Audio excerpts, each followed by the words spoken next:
Иако спорот со Грција не е решен, Македонија со полна пареа се подготвува за преговори со Унијата. Вице-премиерот Наумовски во Хрватска разменуваше искуства со идната европска држава. Загреб ги стави на располагање свежите преговарачки тактики.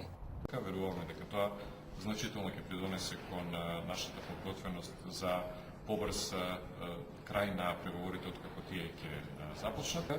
Сигурни сме дека од моментот кога Република Хрватска ќе стане полноправна членка на Европската унија, ние ќе имаме уште еден цврст сојузник и партнер во оваа унија. Naravno znam da nije lako, ali mi smo prošli kroz sličnu situaciju, uspješno smo ju riješili kroz jedan kompromis i vjerujem da će isto tako i makedonska strana imati dovoljno znanja, dovoljno sposobnosti, spremnosti na dogovor, spremnosti na kompromis i riješiti to pitanje i postati punopravna članica NATO-a, a nakon toga i Evropske unije. Овде во Загреб Наумовски доведе уште 20 административци од ЦЕП, кои денеска цел да научат од искуството на хрватскиот преговарачки тим на чело со амбасадорот Владимир Дробњак.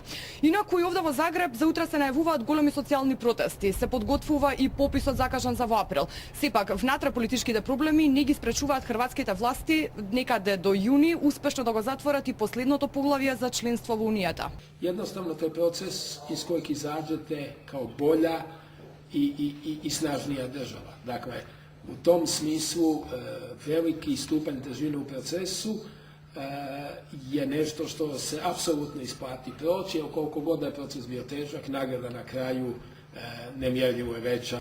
Досега Македонија е шампион во спроведување на европските реформи пред официјалниот старт на преговори. Доколку Брисел одреди датум и нема реални обструкции од Грција, Македонија би го завршила процесот за рекордни 2,5 години. Според хрватското искуство, најмногу работа и најскапо ќе чинат реформите во земјоделството и животната средина.